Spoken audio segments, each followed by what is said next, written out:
Hello, everyone, and welcome back to You Don't Look It. Our podcast is honestly taking a turn to be whatever the hell we want to talk about. So, this week we have two historical stories for you. Danny is continuing the story of the Kingston Clan, while I am telling you a bit of a festive one for the holidays.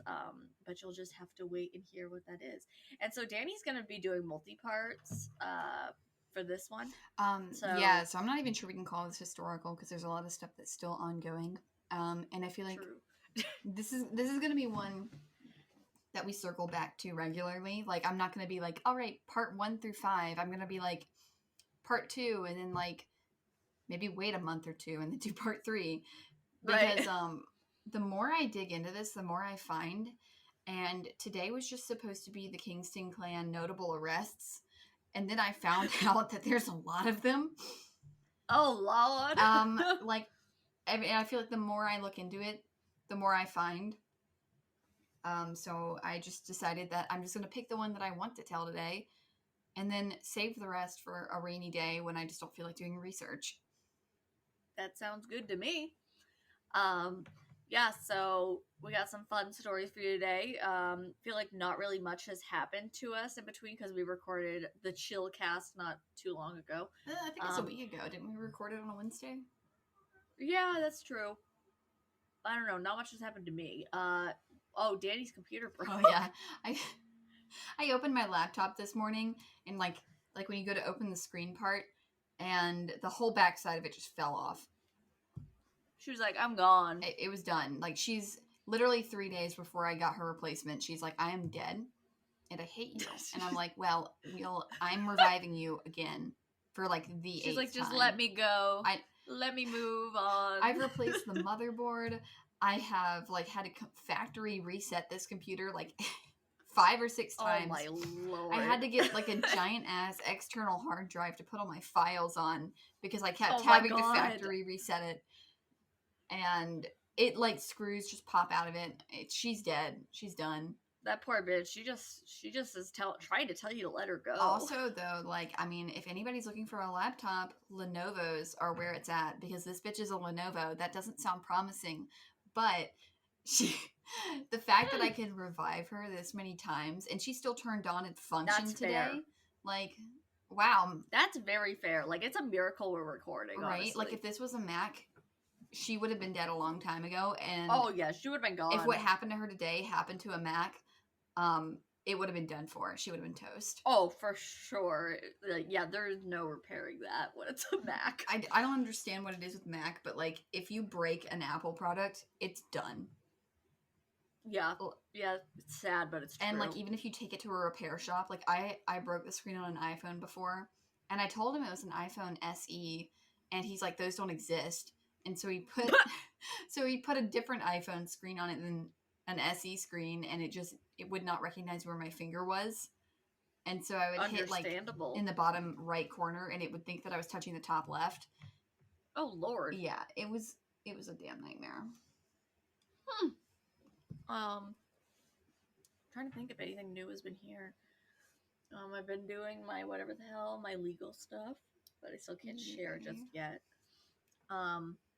But I sent Danny my iconic finishing line. It was a good finishing. That was some John Cena shit. I don't think I can read it though because I think I say the university's name in it. Yeah, I feel like it'd be a little bit too specific to read it. At this point, I feel like everyone probably knows this university, seeing as I said where I went. Oh yeah, you're right. Where it was located. You didn't directly name them. It's not your fault if people are super sleuths and they get preset together. True. So, I will share it soon. There will be a day I can share it, I'm sure. I have to turn in all my evidence for my appeal by Friday, but I'm hoping to do it for tomorrow. Yeehaw. They literally didn't interview a single witness I listed. Which, like, I don't think that's illegal, but also, like, it's just I wrong. literally wrote out a whole page of, more than a page, but I had a whole Google Doc specifically about flaws and faults in the investigation. I'm so proud of you. I'm like, this is why it should be thrown out. I'll share it with you, Danny, so you can read it. Just in like a huge Google Docs of all of it. Like, this is all the evidence I have, and y'all are fuckos. Right? Oh my god. But yeah, I'd have to like contact them if I wanted to see the report because it's confidential. So they like, yeah, they like set it to a like box, not Dropbox, but it was literally called Box or something online, and like I had access 9 to 5. What? On the day I chose, yeah. And then I had to like, if I needed more time, I had to tell them, and then they'd give me access 9 to 5 a different day. So, and you couldn't take pictures or anything. Oh, so they're just trying to make it hard for you to gather your own evidence. Right. You could take notes and shit though. But that's not as good as a full photo. Yeah, no.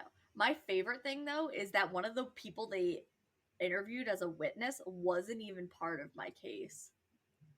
Like, they were part of my friend's case. The other one who sued and won? No. The other one who's in the middle of this crap right now, like, with me. Oh, man.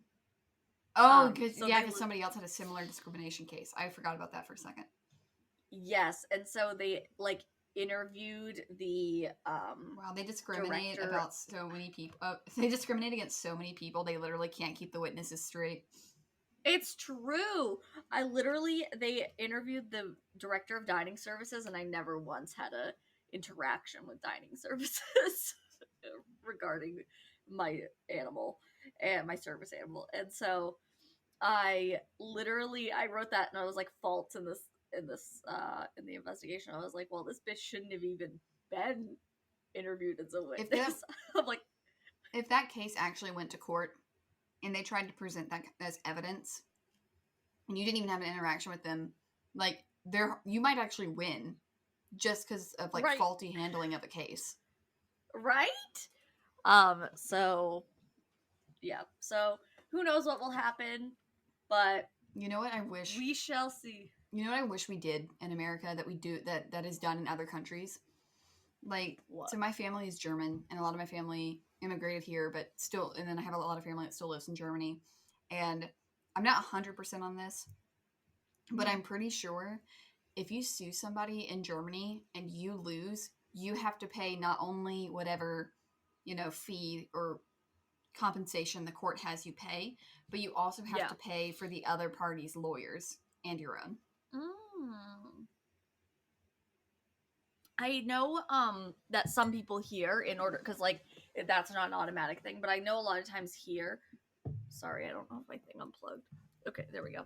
I know a lot of times here, the what was I trying to say? Sorry, I spaced out because my headphones became unplugged and I was worried it wasn't recording through the mic again. But here, to get like around that, people will sue and be like, oh, I'm suing you for this, and this, and also legal fees. Oh, that's smart. Yeah. If I ever sue, if I go to court, I will be doing that. Yes. Yeah. Yeah, because first of all, you like the unfortunate thing is like, even if you have like you're rightfully suing somebody for something and like you win, sometimes the court settlement isn't enough to cover legal fees, so you're still losing anyway. So it's, like, you won because justice was served, but like you still lost because you owe thousands of dollars in legal fees. Right? I love that. Right. So, what do you have for me today regarding the Kingston Clan? If I could talk, it'd be great. So I have the Heist.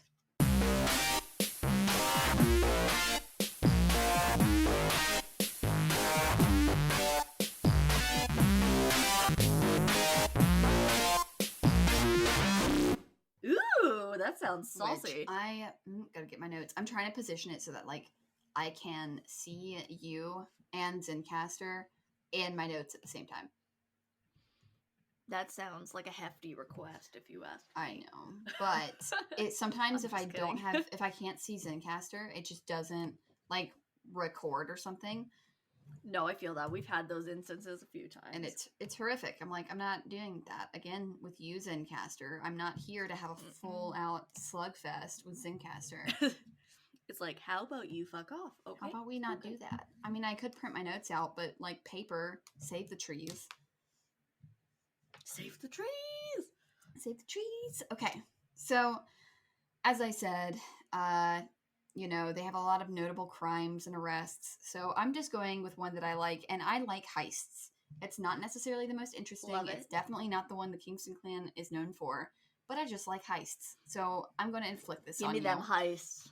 Yeah, it's just how I like it. So give it to me. You know, heist time. I like it.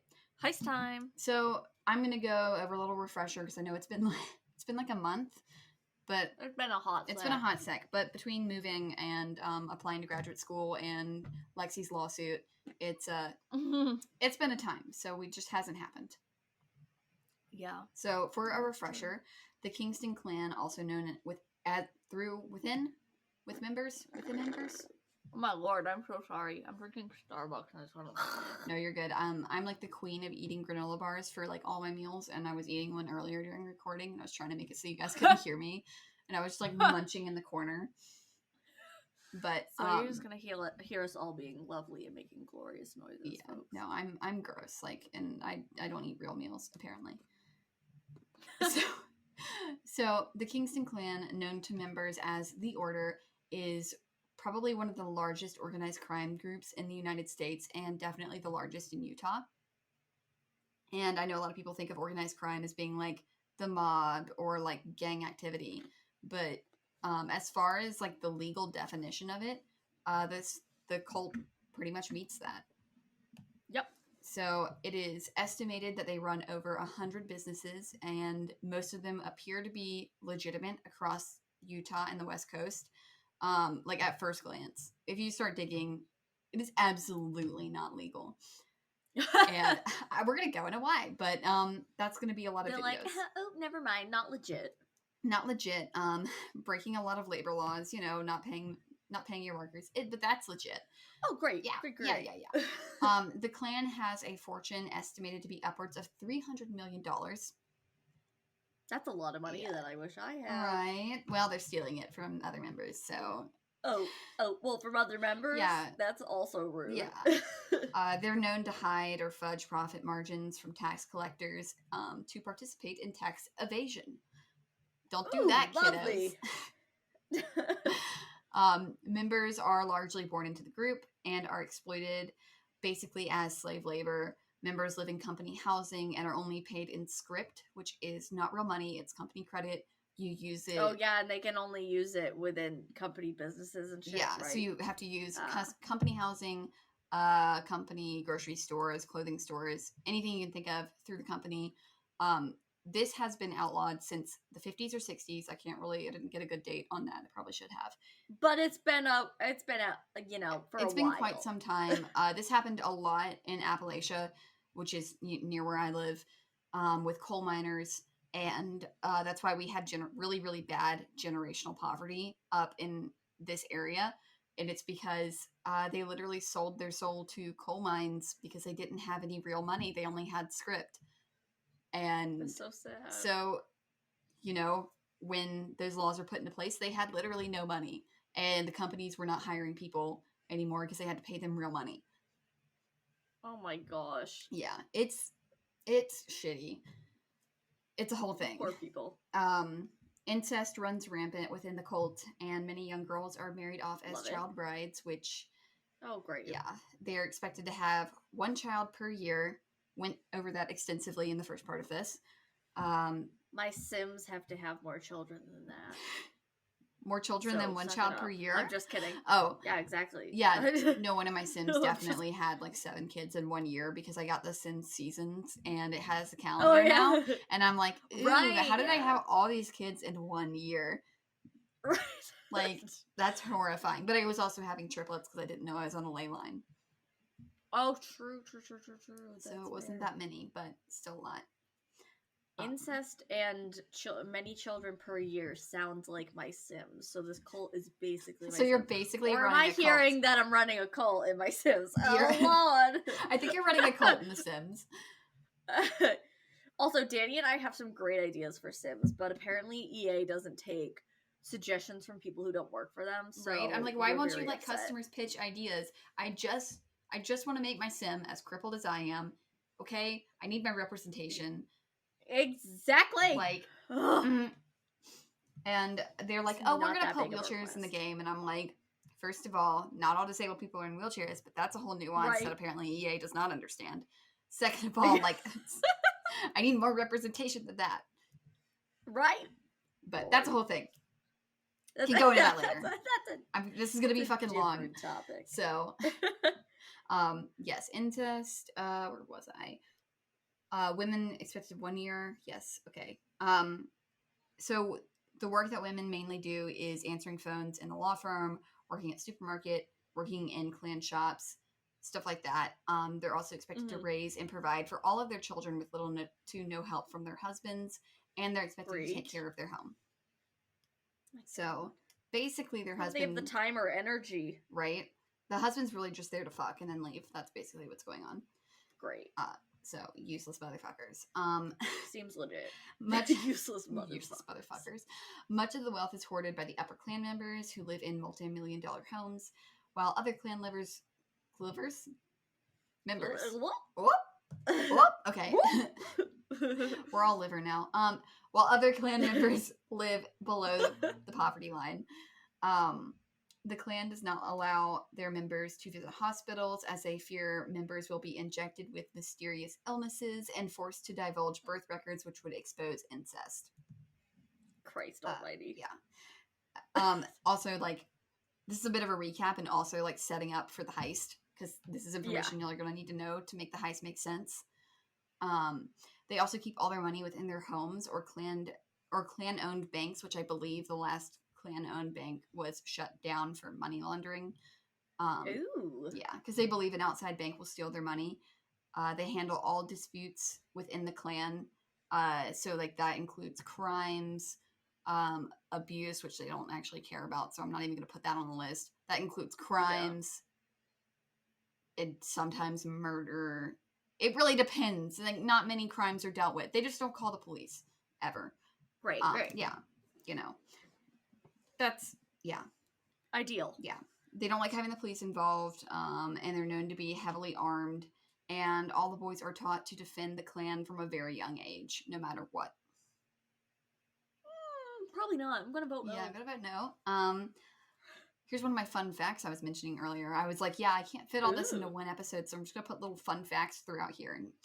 And, fun fact, the children aren't taught who their fathers are until they're old enough to be trusted to lie to protect the order. Oh my god, what? Yes. They also... That's crazy. Right? Like, I think the kid that I'm going to be talking about in the story was originally told his father was his uncle and didn't meet him until he was 3 years old, and then, like, didn't figure out he was his father until he was, like, 8.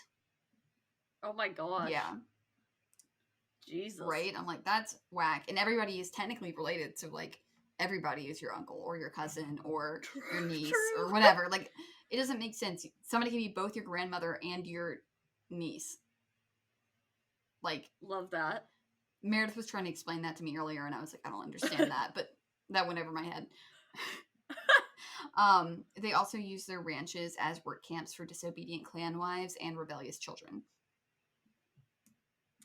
Well, that sounds wonderful. And another weird fun fact that I just put in here anyway, because I just, like, I read it and I was just fucking disturbed. Great. Yeah. Eldon Kingston. So ready. So ready. Eldon Kingston, the clan founder, was so distressed when his favorite wife died that he dug up her grave and severed her index finger, cleaned off 3 of the bones, and carried it with him for the rest of his life because he believed that that little like totem of her finger bones would keep her spirit with him. What the? No, thank you. Yeah, that was like a direct quote too, and I was like, I don't know if the word totem is the right word. I think it's memento, but I just copied and pasted the direct quote. It works, honestly, because I was like, I can't put that in my own words. What the fuck?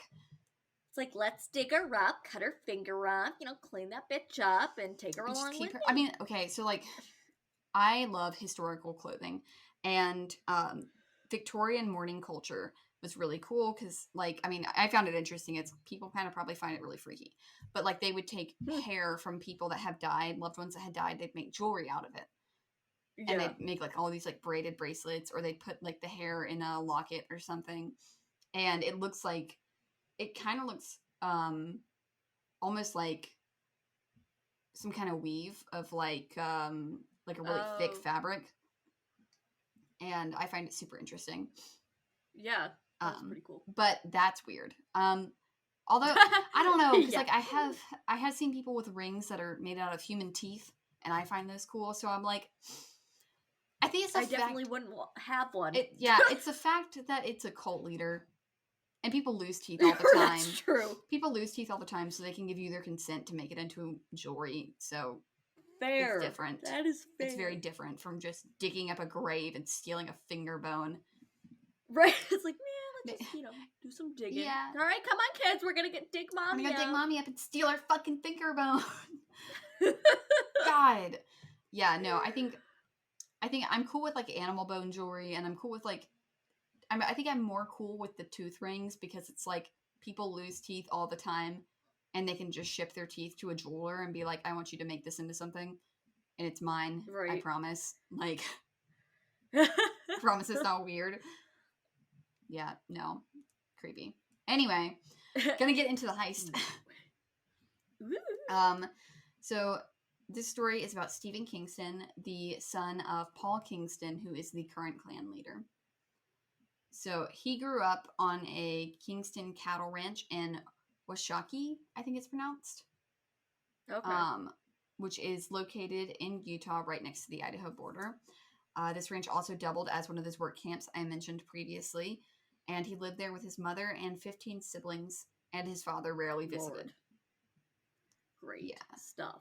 The boys were tasked with guarding the property line and would ride around armed in the back of old pickup trucks, scared the absolute shit out of the other people who lived in the town. Apparently, because I was reading this, I got a lot of this information from an interview with a cop that I just found online. And he was like, yeah, no, it's weird as shit. Like, we'd walk over to the house, and there'd just be, like, 12-year-old boys with shotguns, like, guarding the property. Jesus I'm Christ. like, okay.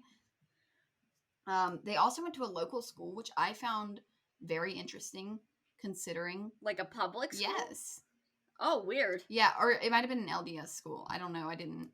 I should have looked into that a little better. Case. But the local school reported the Klan kids often to to DSS.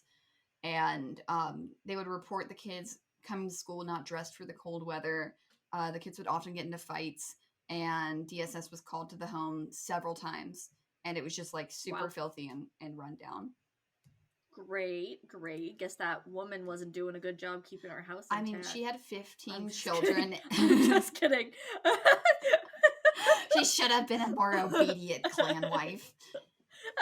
Oh my God. That's literally, like, what they tell them, like, when they fuck up. Like, are you being obedient? Like, or, like, it happened because you weren't obedient enough, and it'll be like, I'll go into it later, but there was, like, a freak accident.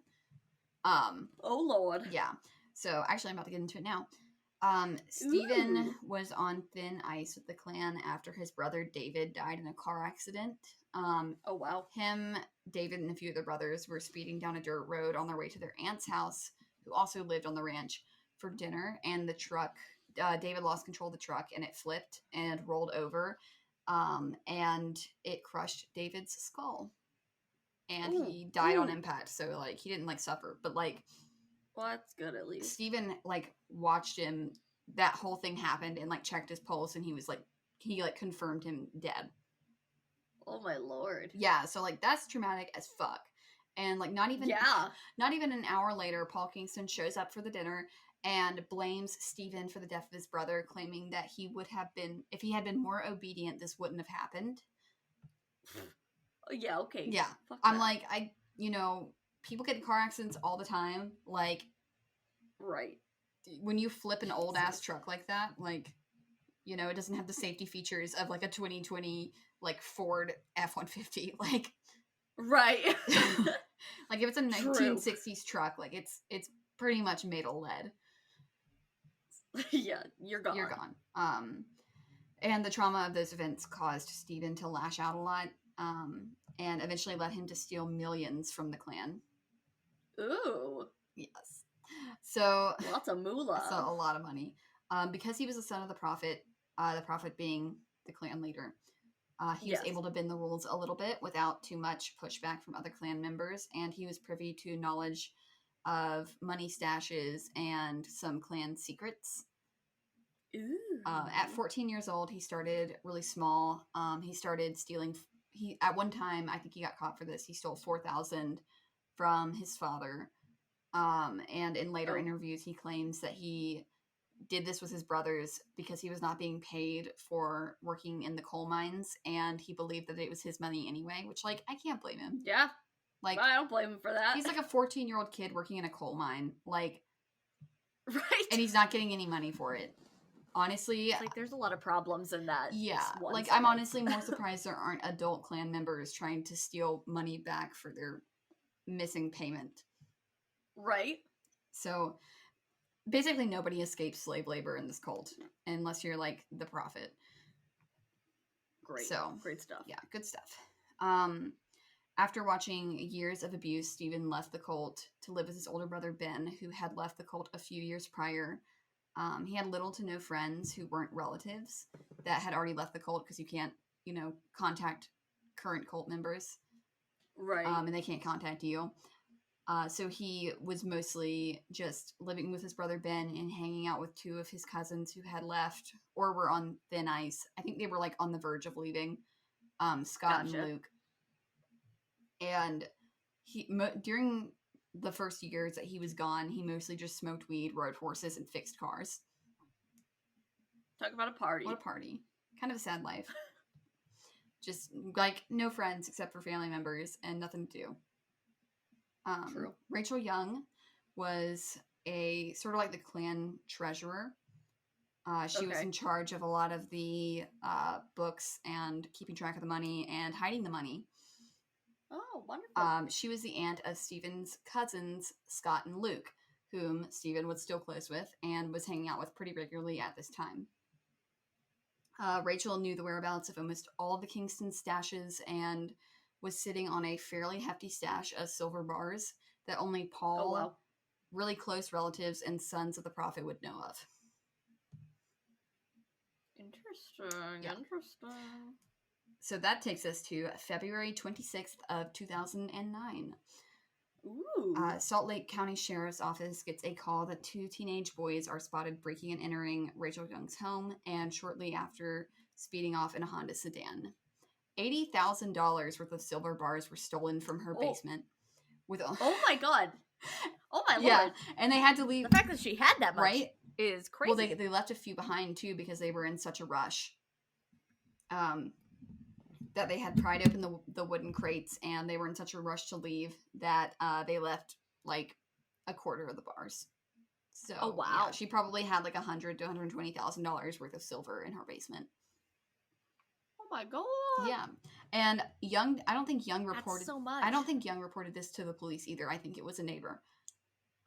Because immediately after she noticed her silver was missing, she calls her sister-in-law, Patti Kingston, wife of Paul Kingston, who was stashing large quantities of gold, and she told her to make sure her gold was still there, it's still safe. To her horror, $5 million worth of gold coins were missing from her closet. Oh my god! Oh my god! Yeah. How many gold coins is $5 million? I don't know, but so apparently she had a big chest of gold coins in her closet, and the only thing that was left behind was like a dusty outline of where the box was. Oh my god. Rough. So I don't know the dimensions of this chest, but I'm assuming it was all like 24 karat gold. That's insane. Because if that much gold fit into her closet, it had to have been very high quality gold. Right. Also, why gold coins? I don't know. I think the thinking was that you can't trust paper money and you can't trust the bank, so you buy gold coins or silver bars and stash them because they're always going to have monetary value, but paper money might not. Okay, I gotcha. So, my dad's also one of those people that's like, oh, the apocalypse is coming. The government's going to take it over the country and, like, do something horrible to its citizens. We need to stash money everywhere and guns and shit. And I'm like, you're insane. I'm not a part of this. It's like, keep me out But of my it. dad has mentioned Thank that you. before. He's like, we need to buy a bunch of gold coins. I'm like, no, we're not doing that. We don't need to do that. Also, I'm not involved in this. I'm going away. I'm leaving. I'm done. Not having any of it. Oh my God. Not having any of this insanity. But don't mind. That's a story for another time. Shortly after the robbery was reported, the sheriff located the getaway car, which was parked in front of a house in a Salt Lake City suburb. He found it was a woman's house. I don't think she was really that involved. I think she was just a friend of Luke and Scott because she was not arrested, and I didn't figure out what her name was. Okay. But Luke and Scott came out of the house and were questioned. Their stories didn't add up, and they kept getting pressured, and they later confessed to robbing their aunt. Police opened the trunk of their car and found 2 duffel bags of silver and arrested the boys. And after being taken into custody, they immediately called their cousin Steven, saying, and I quote, "We're fucked." And I'm like, great, guys. You're going to go to the police station. You're going to call your cousin, probably also affiliated with whatever just happened, and you're going to tell him we're fucked. Like, that's not going to give the police... Sounds ideal. Right? Not ideal. Like, you're kind of telling the police a lot more than you want them to know. But, it's fine. Lord. It's like, we're not guilty, but we're fucked. But we're fucked, okay? So I'm just going to let you know that. But however, the police actually never found out who stole the gold, and they were never able to locate it. Wow. Right? Sneaky bitch. Damn. The sheriff heard the boys talking on the phone with Steven and knew they probably knew who stole the gold. But when they finally got around to questioning the boys and other clan members, everybody got really quiet really fast. Oh. Because as it turns out, Paul Kingston had found out and was absolutely livid that it was reported at all, much less that the entire thing had money involved in it. Yeah. Damn. Yeah. So he's a paranoid dude. So he's like, the police know how much money we have. The police don't know how we got that much money. Right. And we can't prove it with our tax records. And, so he's probably having a huge freak out right now at this point. Fair. So as he should. Yeah, as he should, because his ass is going to get caught, and it did eventually, and I will get into that at a later date. But lost my place. So the clan did everything they could to quiet the scandal and get their wealth out of the public eye because they were also freaked out because it was just in the news. The boys, Luke and Scott, were charged with felony burglary, and they wrote a letter to their aunt apologizing for stealing her silver, and in return she wrote a letter to the judge on their behalf, and the case was settled with no trial. Oh, wow. Right? I'm like, damn, y'all aren't even members. So they didn't go to jail or anything like that? They were just charged, like it's on the record? So they were sentenced to 2 years probation, and they were taken back into the order. Okay. Oh. So I'm like, I don't know what was in that letter. Right. One of those boys is a smooth talker. The order had a private investigator track down the gold, and it was concluded that Young's robbery was a copycat crime, and that in all likelihood Stephen and Ben had stolen Patti Kingston's gold weeks or even months before. Oh, wow. And I'm like, Patti, you had $5 million worth of gold in your closet, and you didn't think to check on it like at least once a week? Oh my god. Like, who keeps $5 million? It's like, bitch, if I had that money, I would be looking at it all damn time. Why was it not in a safe? Patti? That's also you have a very $5 million. good question. You can afford a safe. Fucking Patti. God, I'm like, brain cells, use them. Jesus. It's all that incest. I know. And if the house caught fire, like, gold is a really soft metal. It would melt. True, that's very true. So you really need a safe for that, like a fire. I know, because even if it melts inside the safe, like, you still have a giant ass block of gold in the safe, right? Like, cool it. It'll cool down, and then boom, just sell the whole chunk of whatever. Just pry it out of there and sell it. Yeah, no, I was like, boom, it's still there. Still got your gold. Yeah, crazy. However, Lord. It was not proven that Stephen and Ben actually stole it. But it does, because, like, they couldn't find any solid evidence to, like, convict him. Otherwise, I'm sure they would have. But it does make sense that Stephen and Ben stole the gold as they seem to come as they seem to come into some money since the gold had gone missing. Stephen would often leave $100 bills in his mother's mailbox or with his brothers for new furniture, clothes, food, stuff like that. Well, that's nice. Since he wasn't allowed to see her because he, like, you know, right. He knew how bad off they were. Right. And so he was trying to help them out. A lot of members theorize that Stephen and his brother had opened offshore bank accounts for the money or had buried it in the desert somewhere so they could slowly cash it out. Or they funneled the money through Mexico or something. Like, they had all these wild theories from clan members, and I'm like, damn, okay, y'all are creative. I would not have thought of that. Right. But it's likely that the boys got away with it because their son's the prophet, and had they been anybody else, they probably would have been killed by now. That's honestly wild. Right. I'm like, also, the prophet has 300 children. I don't think he's going to get mad. I forgot about that. I don't think he's going to get mad if you shoot the one that stole $5 million from him. Right? That's very true. Like, I think he'd be fine with it. Just, like... He'd be like, who is that? I don't remember that one. Okay, and even in this interview, like, Paul Kingston has trouble recognizing his children. Oh my lord. In this interview, Stephen was like, yeah, he probably only recognized me because I was with his mother, who was his favorite. Oh my god. Yeah. Because they went into a whole thing in the interview about how his mother was like, you know, like the pick of the litter, basically, like, as creepy as that is to say. But, like, she was, like, came from one of the better Kingston families and, like, didn't wear hand-me-down clothes and, like, was much prettier and better spoken and better educated than all the other women. And so naturally, the clan leader, like, I guess he wasn't at the time, but he was, like, already picked as the new leader. Got to marry her. So I'm like, that's creepy too, but... Yeah, I don't like that. Don't like any of it. And, like, another sidebar, apparently so many of the creepy old clan members are marrying so many of the young girls that there's no women left for the younger male clan members to marry. Oh, Jesus. I know, I'm like, that's disgusting. Big nope. Big nope. Big nope. To this day, Stephen adamantly denies that he or his brother had any involvement in the heist, and he claims that he had no idea the gold was stashed in Patti's house until after it was stolen. Sounds fake, but you know what? It was snap, a warranted crime. You cut out. Oh, I said sounds fake, but you know, it was a warranted crime. It was a warranted crime, but, like, sounds real fake. But, like, and also, it's one of those things where it's like only the sons of the prophet know where the money is, and Stephen was kind of lining up to be ahead of the church or ahead of the clan or something like that. Yeah. Well, shit. So I feel like he would have known, but you know.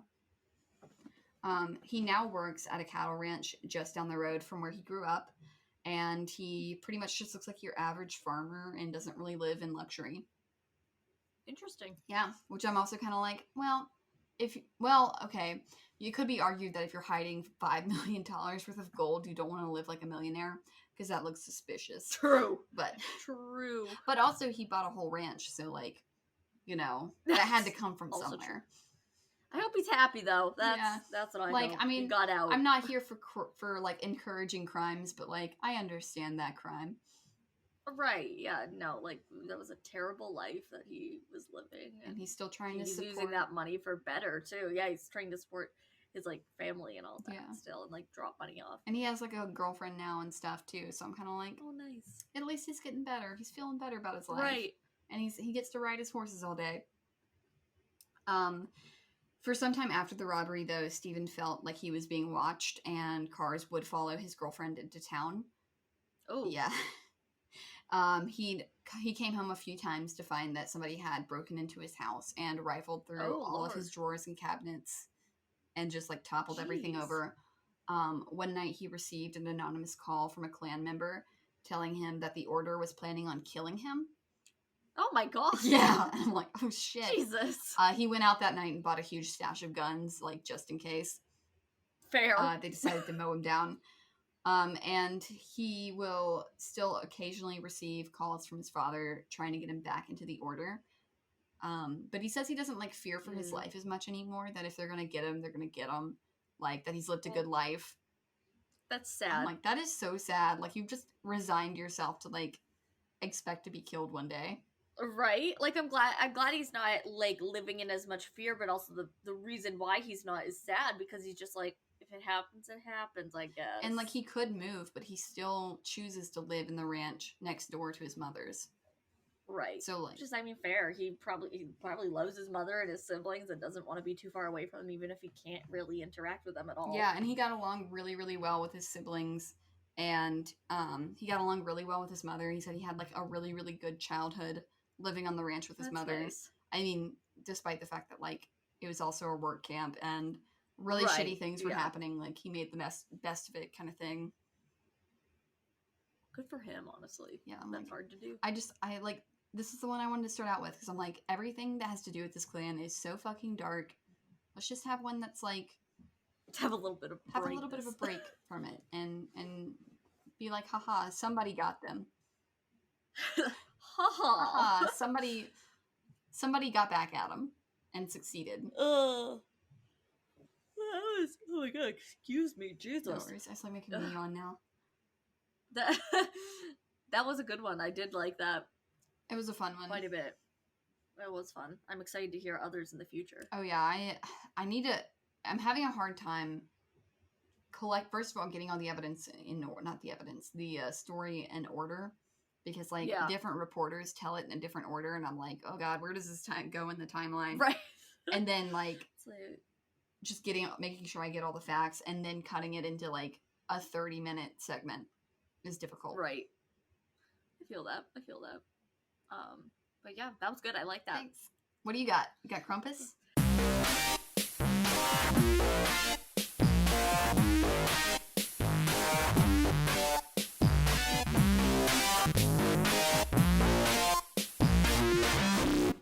Krampus? I do indeed have that slutty guy. Okay. That daddy Christmas. Okay.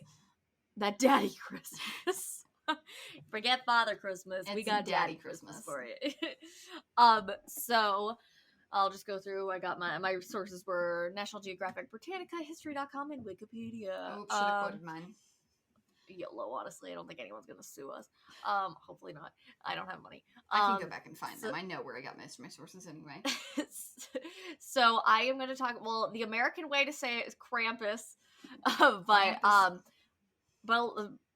because it does originate in Austria and Germany. Everything I looked at pronounced it more like Krampus. Yeah. So, I'll do my damnedest.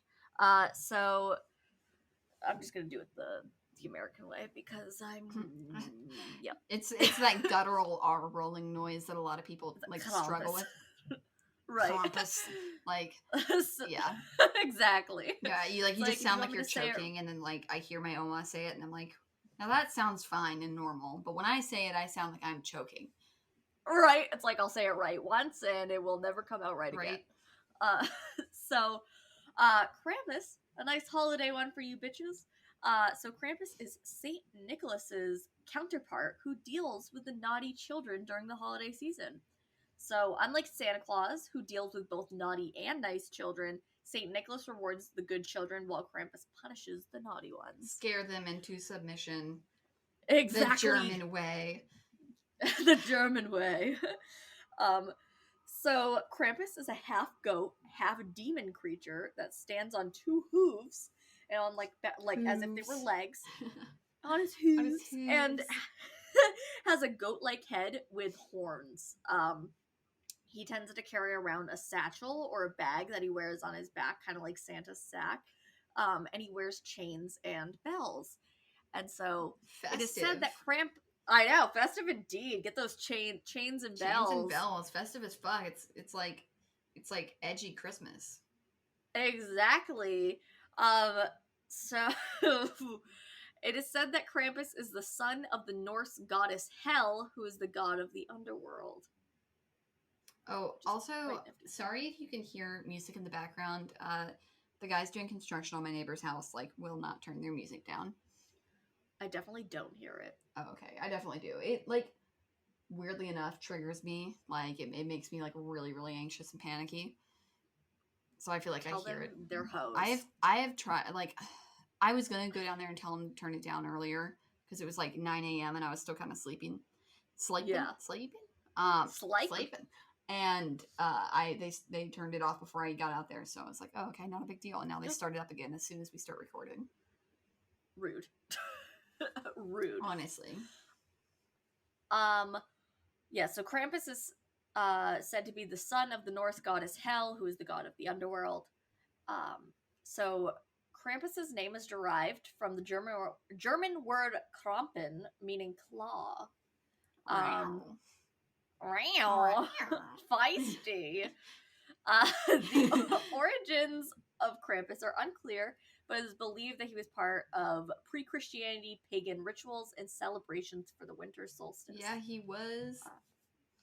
He was also thought to originate in Germany or Austria. So December 6th is known as the Feast of St. Nicholas, and that is when children go to see if they have received little gifts in their shoes from St. Nicholas, who is the patron saint of children. So the previous night, December 5th, is called Krampusnacht, or Krampus Night, and is when Krampus comes to punish the naughty children. I thought you were going to say feast on the children, and I was like, different than I remember. That too, though. If children have been good, they will receive small treats such as fruit and chocolate in their shoes, but if they've been naughty, Krampus will leave them a rod or a singular birch stick. Krampus it's a switch. Also yeah, exactly. So, yeah, exactly. Krampus would also supposedly carry around a bundle of birch sticks with which he would whip the bad children. So he had chains and whips, and as Rihanna once said, chains and whips excite me. So, yes, but also so what no. I'm hearing. So what I'm hearing is yes. What I'm hearing is Krampus is into BDSM. Yes, he is. As we call him, Daddy Christmas. Daddy Christmas. Oh my god, I hate it. I love it, but I hate it. God. So he'd carry around his birch sticks to whip the kids. He would sometimes even grab the children and stuff them in his bag before supposedly bringing them to hell, where he would punish, torture, and eat them. Yum. So lovely. So he would feast on children. Yeah.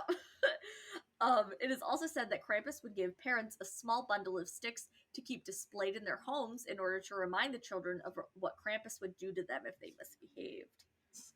Just this ominous, threatening bundle of sticks. Like, look at these, and every time you look at these, just know I'll end you. Remember Krampus. Remember Krampus. He'll end you. And so during Krampus night, there is a Krampuslauf. Krampus night. Sorry, it just sounds funny in English. I love it. Krampus night. There's a Krampuslauf, or a Krampus run, where men will dress up as Krampus and wear hand-carved wooden masks. The men will drink a lot of alcohol and just get pretty much plastered. That's the way to go. And chase the children and even adults throughout the streets in order to scare them and warn them of the consequences of being naughty. Isn't that the most traumatic thing ever, though? Like, there's just 100%. There's just some crazy drunk in a mask chasing children in the streets, like. And it's like, let me come for you. Like screaming obscenities at people. Branches. Like, right. How fucking scary would that be? Like, it's like, don't be a naughty bitch. I would be so traumatic. Like, oh yeah, fuck that. I can't imagine. That's hysterical. Let's go. Like, I would love to be the drunk man in the streets, but I would hate to be literally anybody else. Right. Exactly. I guess sometimes Krampus will go to like people's doors and ask to be invited in and stuff like that or something. What is he, a vampire? That's what I'm wondering. I was like, sounds suspicious. Sounds a little bit like episode 2. True. Hey. So celebrations involving Krampus are still very popular in Europe, specifically Germany and Austria, and continue as a way to preserve culture. Krampus's popularity has grown over the years, and in Germany and Austria in the 1890s, postcards and stamps were made depicting Krampus doing things such as punishing children and admiring women. I would love to see one of those. I would absolutely love to see one of those. I'm pretty sure they still make them. I'm sure they do. I'm sure you can find them on like Etsy also, or eBay even, like older ones. I have not visited family in Germany like during Christmas ever because we always had school, so we always had to go in the summer. Right. So I have no idea if any of this is still happening, but I hope to God it is. Can we fucking go next year? Actually, I probably ask my aunt and see if it still happens. Because, like, I mean, like, even now, I'm doing all my school online. I could just go visit. True. It's true. We miss Krampusnacht. I know. But also, like, they're on a very, very strict lockdown. They have a 9 p.m. curfew. Oh, loud. I know. I was like, that's early. But, like, they're having another outbreak and it's really bad. Once Rona's over, we'll go see Krampus. So after 1932, after the 1932 Austrian election, anything and everything Krampus related was banned because Catholics viewed him as the devil, and fascists in World War II Europe considered him a creation of the Social Democrats. What? Okay. Isn't that wild? The devil and then Social Democrats. I don't. Basically the same. Haven't you heard? Social Democrats and the devil are basically the same. You're right. I live in the South. I should have known better. As a Democratic lesbian in the South, I should have known way better. Oh my god. So the tradition and celebrations of Krampus are alive and well today, and it has become very popular in North America and the United States. So in 2015, a Christmas horror film by the name of Krampus came out, and popularity in the US surged. So I haven't seen that movie, but I watched a preview, looked wild, and so Krampus is also said to sometimes like kind of travel with little minions, who will also come beat you with sticks if you're bad, and kind of help them snatch up the naughty children. In the US, there are also now Krampus runs and traditions in some of the major cities. So there's been like in Washington DC. And I'm actually kind of surprised there hadn't been more, Florida. Just because like we have so many German immigrants here. True, I know, right? Like before the movie, I was reading that like before the movie, very few people had actually heard of Krampus and like knew. Is wild to me because like my dad loved to terrorize me with German stories. Like he thought it was fucking hysterical. Like, great and he would make stuff up too. Like if there wasn't a good one, like that he could think of off the top of his head, he'd make one up and he'd make it sound German. And then he'd be he'd make it sound German. Like there was a raccoon or a possum or something in our crawl space, and our crawl space is off of our laundry room, and it has like a literal door that you can open and walk into it like a cave. It's fucking creepy. Oh, okay. And that does sound creepy. Yeah, whatever it was had left footprints, and my dad had opened it up one day and like showed me those footprints. Like, you see that? You see that? That's a snot gurgle. And it comes out at night. Oh my god. And if you're wandering around the house at night, it'll crawl in through your nose and eat your brain. And I was like, oh no. Oh my lord. Rude. And like every single time he would see like a little animal's footprints outside, he would point them out and show them to me. I'm like, stop, I'm gonna cry. Oh my. No. He had my cousin completely convinced as well. And he was he was a few years older than me, and so the fact that he believed him scared the shit out of me because I'm like, oh, Andrew will know if it's real or not, and he thought it was real, and so I was fucking terrified. It's like, oh shit, it has to be real now. Oh my god. Oh, it was terrible. That's funny. That's terrible and funny. It was hysterical though. Like I'm gonna be that kind of mom, unfortunately. Like, oh my gosh. Something I also didn't write, but I read, which I thought was neat, was that it was Austria. I can't remember the year. It was more recently, not like recent, but like in the 2000s, I believe. Yeah. That Austria had a lot of immigrants from various Middle Eastern countries, and so they didn't want to scare them with everything Krampus related. So some places like kind of toned back or stopped doing their celebrations for a little bit, and other ones, which I thought was really neat, is they had like informational nights and like little activities and like stuff like that, so that they like the immigrants wouldn't, and refugees, because they were literally refugees. They're running from their country where they're in danger, they don't want to go to a country where there's this crazy ass guy in a goat demon outfit chasing people around. Because, like, I mean, I'm sure they're, like, terrified of being, like, shot in the streets in the country that they're running from. So when they see drunk individuals screaming obscenities in goat masks in the streets and whipping and whipping people with sticks, I would be I'd be like, where fuck did I go? Like what is this? Am I gonna die? Like, is this it for me? Is this just how it ends? Right? Like, guess I need to find a new country. Like, this trip was hard enough. Like, right? So, but I thought it was really neat that they did a bunch of informational stuff and, like, had a bunch of, like, little activities and, like different educational nights and stuff for, like, the children and the parents to kind of teach them, like, oh, this is what it is. It's nothing to be afraid of. This is where it comes from.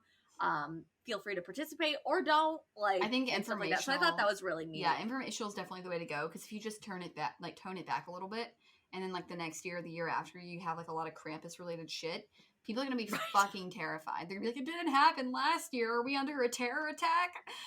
That's very true. That's very true. If you just skip one year and you go back the next, it doesn't make it any better. Right? Because, like, so, like, when I went and did foreign study in China, like, we learned a lot about Chinese culture.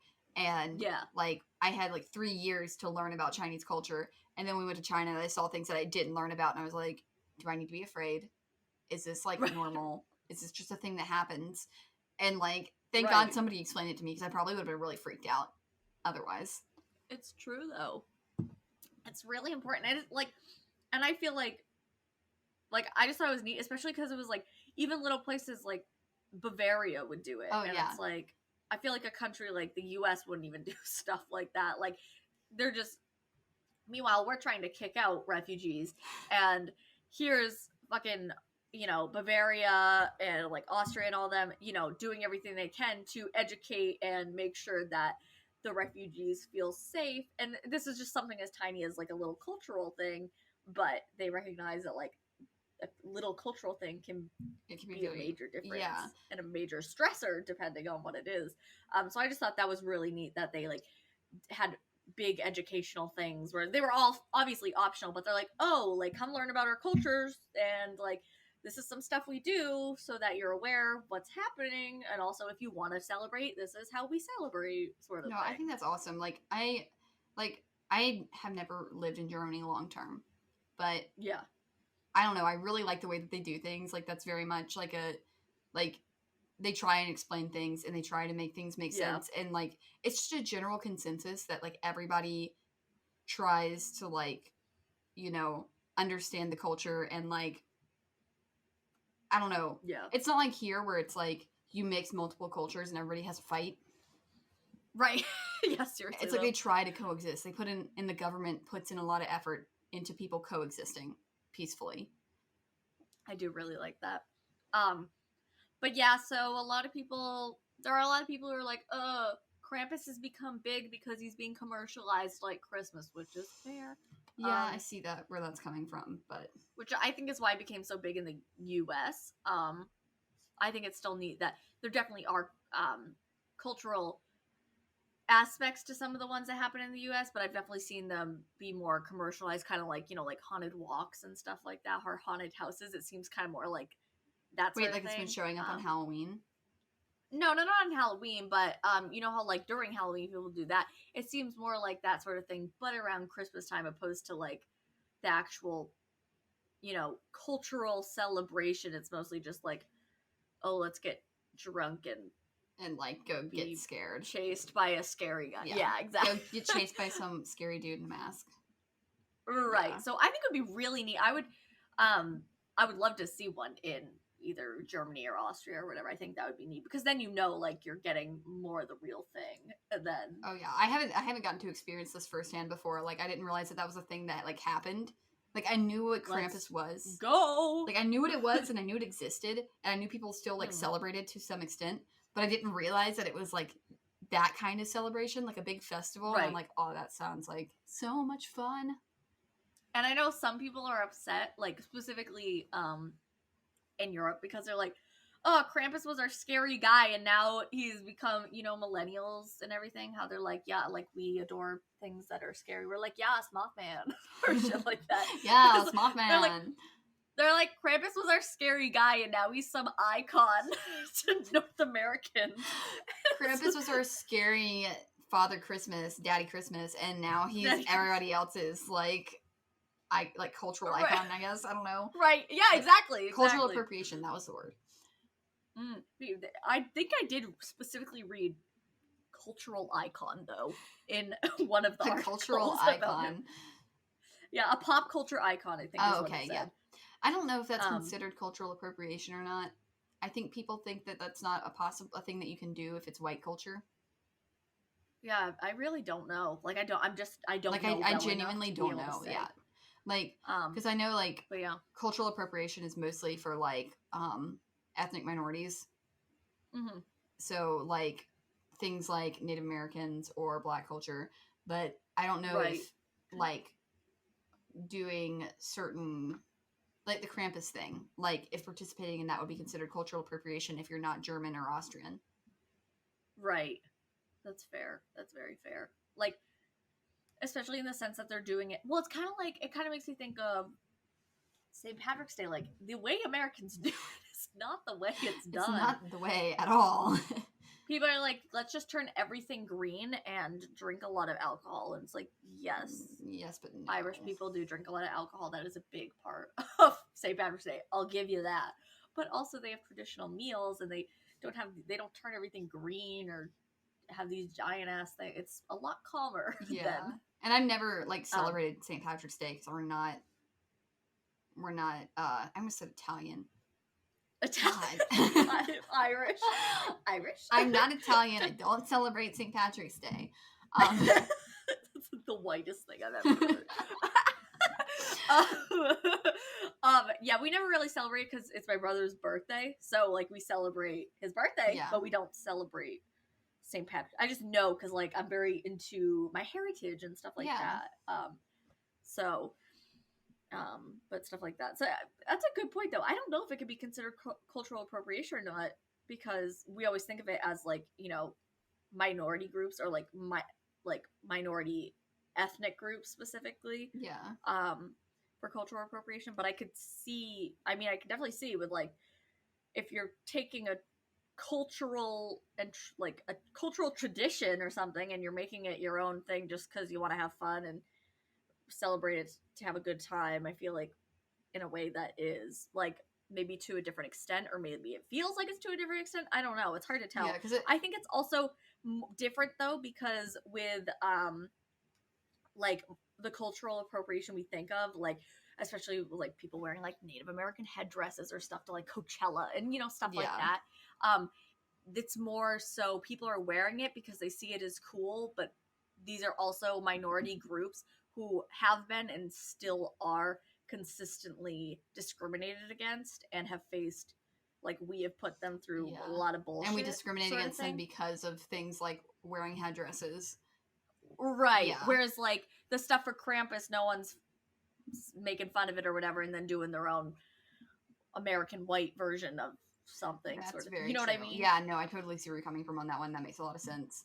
Because like, so I think it can definitely be problematic in some senses, but definitely not to the extent. Yeah, that, no, it's definitely not on the same level as people like. Right. Apparently, I didn't know this was a thing, but was talking about it last night. Something called blackfishing, where you it's like cultural appropriation. It's not. I don't understand how it's different from blackface, but apparently it is.